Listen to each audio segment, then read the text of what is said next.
Hey folks, welcome back here to my channel Whiskey Wismar. My name is Christopher and today I have two mystery malts here on my table, both bottled by the Maltman, and responsible for this label, for this brand is Donald Hart. And these two are particularly interesting, not because they are well sherry matured, very much on the darker side of things. As you can see, this one, this 14-year-old, is even one among the darkest whiskies I've ever seen. The one I will display and highlight today here, review for you, is however this one, the 16-year-old. Nevertheless, the interesting thing about these is that they are supposed to be Macallans. We don't know, it's nothing on the label. They better not have some small print, tiny print here somewhere. It says Macallan, inverted mirrored letters, whatever. This would be, I guess, pretty expensive for the Maltman. But basically everywhere, be it auction houses or some retailers even, they market this as Macallan, even though it is a mystery malt, mystery Speyside, and makes this of course quite interesting because, as many of you know, Macallan is exceedingly unaffordable nowadays, particularly those with age statement, and God forbid you talk about a single cask, then they are well beyond the reach of most customers. So what did I pay for this? Let's just assume this is a genuine Macallan. Then I paid for this 140 euros, so roughly 165 US dollars, 130 pounds. And this is of course absolutely below what you would have to pay for a similarly aged Macallan as an official bottling. There were, as far as I know, a number of single cask released for the US market. Not sure whether they were released for Asia as well, but they were absolutely mind-bogglingly expensive. Stuff from the 90s, 4 digits, it's incredible. I guess they were pretty good, but most of it is not drank anyway, I reckon. Not when there's a big fat Macallan on the label.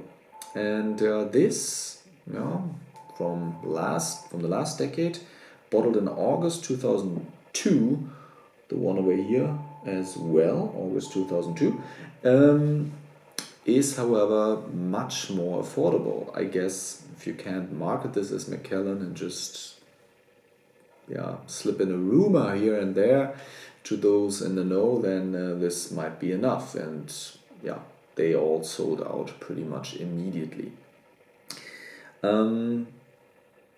Both thoroughly sherry cask matured, as you can see, and whether these are actually Macallan, who knows. I certainly, I guess, won't be able to or wouldn't really be able to tell the difference between, let's say, Glenlivet, I guess, Tamdhu, probably Blair Athol. I don't know. Did not nearly have enough to really sort of find a pattern here and there. I reckon I would be able to distinguish a Glenfarclas from a Macallan or a Glendronach, but nowadays with the highly industrialized, concocted and managed cask that you have, who knows. What matters is what's on the label, and here it just says Secret Speyside. We do know that is sherry cask matured, and as you can see, it's pretty nice, amber, deep amber color, copper even. It was bottled February 2019, cask number 1632, and this is bottle, or total output were 311 bottles. The individual bottles are not numbered. Alcohol by volume 54.8%, and price wise, as I said, 140 euros. This one, bottled earlier in March 2017, was cheaper. A little below 100 euros is what you had to pay initially. Some local retailers took a little more. This is where I got it, so 120 euros. And they all, or both of them, have pretty high ratings on Whiskybase. But as I said, take it with a grain of salt. When there's Macallan name dropped, then people might put it a little higher here and there. So without further ado, have a wee nose, a wee sniff, then some taste, and I will give it a mark, of course. So let me see, what can we find here? It is very rich, it is deep, it is dark, it is damp, it is dry, it is sweet. It is savory, it is juicy. It is all you really want from a sherry mature dram. Like this, I can tell you right away. It smells of Christmas, it smells of autumn, it smells of campfires,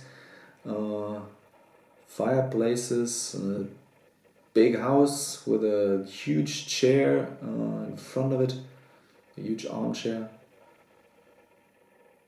old books, and specifically lots of sweetness in this, some oaky sourness, maybe varnish, solventy,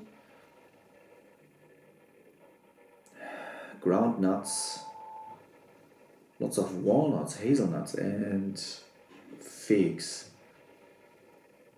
Myriads of figs and dates and plums and raisins.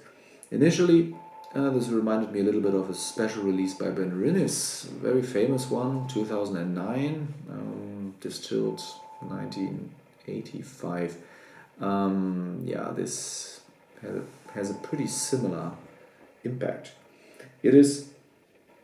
There might even be some hint of sulfur in this, some unlit matches, but I can't tell for sure. I'm not really sensitive to it. Great nose, so I'll have a sip.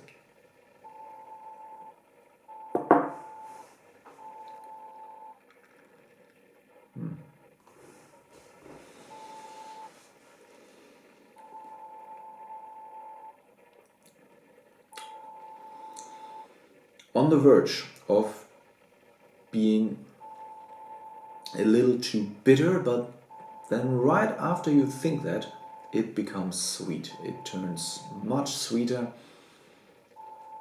Lots of salivating going on here. It's not too dry, no, this is not over oaked at all. Something that few folks said about this one over here, judging by the color, you can tell why. This is a little more mild-mannered. It has a similar mouthfeel to the nose, very viscous, lots of sweetness, lots of oakiness, but not too drying.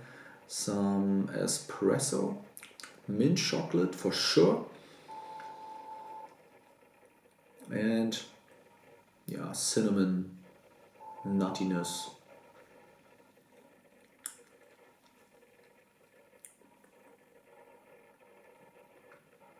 Ground walnut peels, the little skin on the walnuts that you sometimes can peel off and sometimes not.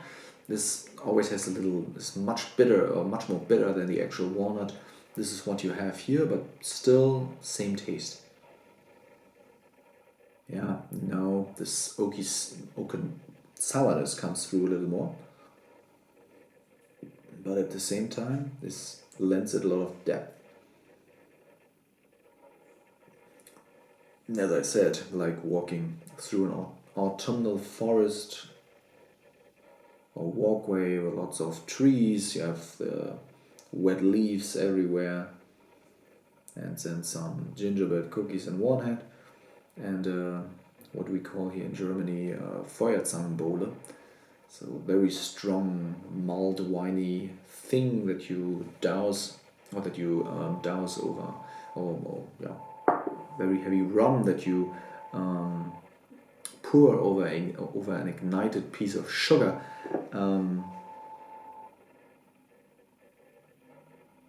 Terrific stuff. And this is what you get. Sometimes somehow the impression is pretty similar. So incites a lot of feelings, emotions. This is as some people call it, a reading whiskey. You have a sip, turn a page, and then it has shifted and it incites new images and feelings and emotions. So for the finish,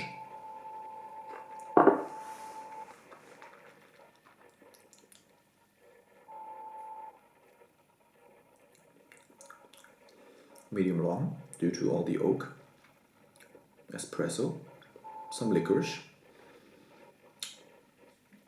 mint chocolate is there as well. So chocolate, pretty strong flavor here, but still not dry, not sucking out all your saliva, but instead there's still sweetness that complements this really, really well.